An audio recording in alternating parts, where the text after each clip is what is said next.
एक बार मंजुलपुर नामक गांव में दो भाई सुनील और सुधीर रहते थे। बड़ा भाई होशियार मगर घमंडी था और छोटा भाई सुधीर बहुत दयालु था और लोगों से बहुत नरम दिल से पेश आता था। रोज सुबह सुबह सुनील अपने काम पर निकल जाता, 4 बोरी नारियल खरीदता और गांव के बाजार में बेच आता।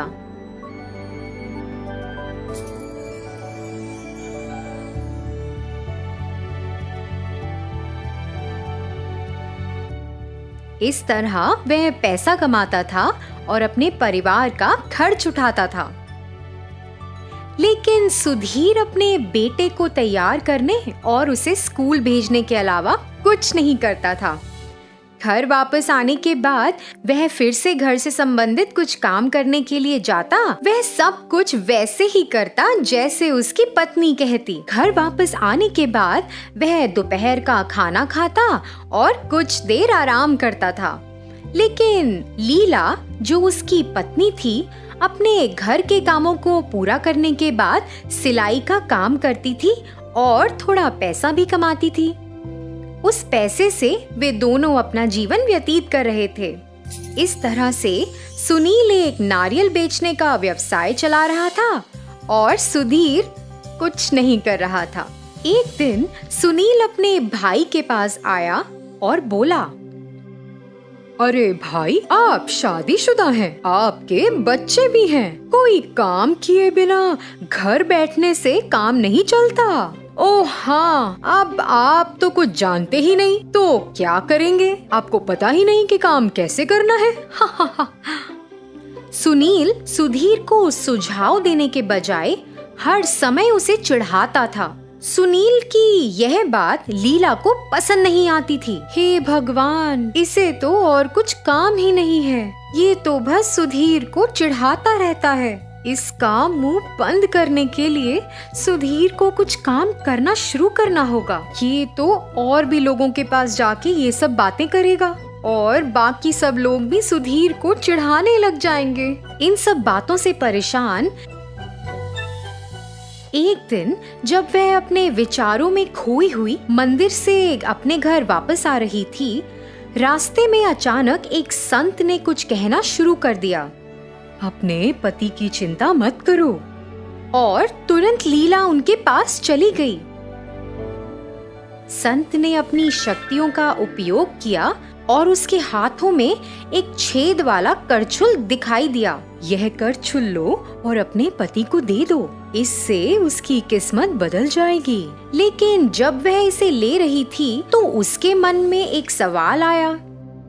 स्वामी जी, इस करछुल के साथ मेरे पति क्या कर सकते हैं? बेटी, भाग्य तुम्हें रास्ता दिखाएगा। बस इतना कहकर संत लीला को घर भेज देते हैं। लीला ने यह सोचना बंद नहीं किया कि करछुल उसके पति के लिए कैसे उपयोगी होगा। सुधीर ने अपनी पत्नी के हाथों में करछुल को देखा और उसे लेने और देखने के लिए दौड़ पड़ा। लीला, तुमने क्या खरीदा है? एक करछुल? वाह वाह, बहुत अच्छी बात है। यह करछुल कोई साधारण नहीं है, यह बहुत शक्तिशाली है। यह हमारे भाग्य को बदल सकता है। इसके अलावा यह करछुल तभी काम आएगा जब इसका उपयोग आप खुद करेंगे। तभी ये हमारे जीवन को आगे बढ़ने के लिए मदद करेगा। हमारे गांव के संत ने यह बात स्वयं मुझे बताई है। अच्छा, तो इसका मतलब है कि करछुल एक जादुई चीज है। उन्होंने मुझे ये तो नहीं बताया कि वह जादुई है या नहीं, लेकिन ये कैसे उपयोगी बनेगा यह हमारे पर निर्भर है। ठीक है, चलो एक काम करते हैं। चलो इस करछुल को किसी तरीके से आजमाते हैं ताकि पता चल सके। हाँ, ये ठीक है, अच्छा विचार है, चलो करते हैं। तो इस तरह से सुधीर करछुल को पकड़ता है। लीला विभिन्न प्रकार के भोजन तैयार करने के लिए हर चीज को कम से कम मात्रा में तैयार रखती थी, जिसे करछुल के साथ परोसा जा सके। सबसे पहले उसने समोसे को तलने के लिए गरम तेल में डाला। सुधीर ने समोसे को तलने के लिए करछुल का इस्तेमाल किया और उसे तेल से बाहर निकाला, लेकिन कुछ भी नहीं हुआ। उन्होंने मिर्च उठाई और तेल में डालकर उसे तलने दिया। इस बार भी सब कुछ वैसा ही था, हमेशा की तरह। तीसरी बार जब वह जलेबी बना रहे थे और तलने के लिए उन्होंने करछुल का इस्तेमाल किया। हालांकि शुरू में तो बस 4 ही जलेबी थी, लेकिन अचानक सैकड़ों जलेबियां तेल से बाहर निकलना शुरू हो गईं। सुधीर और लीला दोनों इसे देखकर आश्चर्यचकित हो गए और उन्हें तब उस करछुल की शक्ति का एहसास हुआ।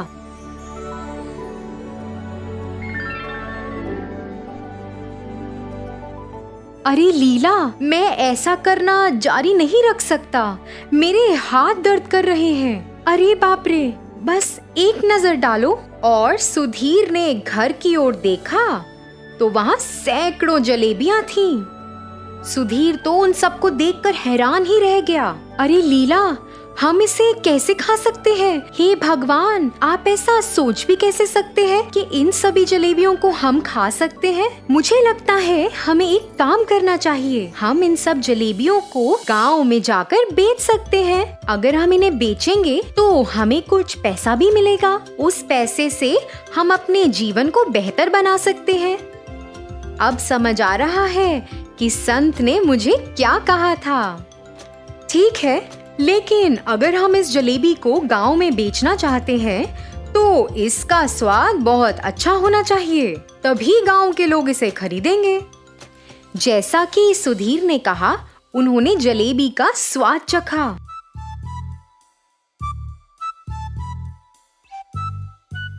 उन्होंने तुरंत तय किया और पहिया गाड़ी में गर्म जलेबी की व्यवस्था की और उन्हें बेचने के लिए गांव के बाजार में चले गए। जलेबी ले लो, ताजा ताजा गरम गरम जलेबी। इस तरह वे गांव में चले गए। जलेबी की सुगंध ने ग्रामीणों को उनसे जलेबी खरीदने के लिए मजबूर कर दिया।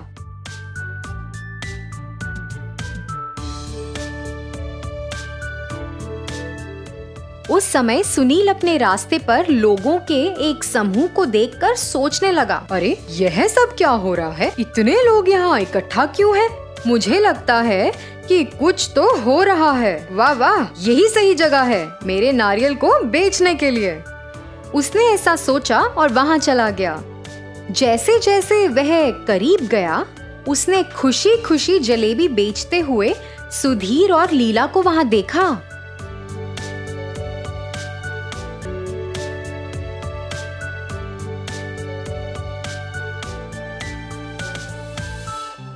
अरे ये लोग कैसे इस जलेबी को बेच पा रहे हैं? वे जलेबी बनाने का खर्चा कैसे उठा रहे हैं? इतनी सारी जलेबियां इन्होंने कैसे बनाई? अरे ये तो संभव नहीं है। ये कुछ तो अजीब है, मुझे जांच करनी चाहिए। जब वह ऐसा सोच रहा था, एक ग्रामीण जो सुनील को पार कर रहा था बोला, अरे सुनील, तुम यहाँ खड़े होकर क्या कर रहे हो? अपने भाई से सीखो। वे तुम्हारी तरह सभी लोगों को बेस्वाद नारियल पानी और इतना महंगा बेचकर धोखा नहीं दे रहा है।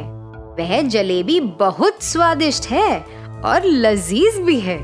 ग्रामीणों की टिप्पणियों को सुनकर और अपने भाई सुधीर की सफलता को देखकर सुनील को ईर्ष्या होने लगी। इस तरह अपमानित होने के बाद सुनील सुधीर और लीला का पीछा करने लगा जब तक कि वे घर वापस नहीं आ गए। सुनील खिड़की के पीछे कहीं छिपा हुआ था और अपने भाई और लीला को सुनने लगा।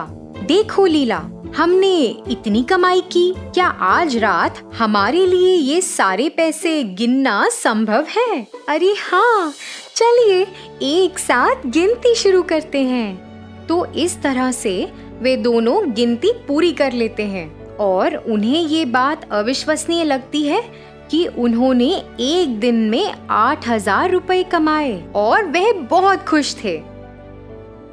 लीला, चलो हम इनमें से 6,000 रुपए मेरे भाई सुनील को दे देते हैं, उसकी मदद हो जाएगी। मुझे पता चला कि उसका व्यवसाय घाटे में चल रहा है। यदि हम इसे देकर उसकी मदद करते हैं तो इससे उसे एक अच्छे व्यापारी से अच्छे नारियल प्राप्त करने में मदद मिल सकती है। फिर उसका व्यवसाय अच्छा हो सकता है और उसका परिवार खुशहाल रह सकता है। क्या कहती हो? जी, ये ठीक नहीं है। वो हमेशा आपको टोकता रहता है और आपको बेकार समझता है, और आपने देखा नहीं आपको कैसे चिढ़ाता है वो। आप क्या भूल गए हैं? हम अब पैसा कमाने में सक्षम हैं, इसलिए आप जो चाहते हैं वो कर सकते हैं। और फिर सुनील शुरू से ही सुधीर और लीला को सुन रहा था। उसे अपनी गलती का एहसास हुआ और बिना किसी दूसरे विचार के वह सीधे अपने भाई सुधीर के पास चला गया और उसे गले लगा लिया। उसने अपनी गलतियों के लिए माफी भी मांगी। जैसे कि सुधीर ने सुनील की मदद की, इससे सुनील का जीवन आसान हो गया था और उसने अपना व्यवसाय उचित स्थिति में कर भी लिया था। यहाँ तक कि सुधीर और लीला ने जलेबी बनाना जारी रखा और उन्हें रोजाना गांव में बेचा और पर्याप्त पैसा कमाया। इसी तरह उनका जीवन बहुत सरल हो गया था। तो बच्चों, इस कहानी से हमें क्या सीख मिलती है? एक बुद्धिमान व्यक्ति को अपनी प्रतिभा का दुरुपयोग किसी दूसरे को पीड़ित करने के लिए नहीं करना चाहिए।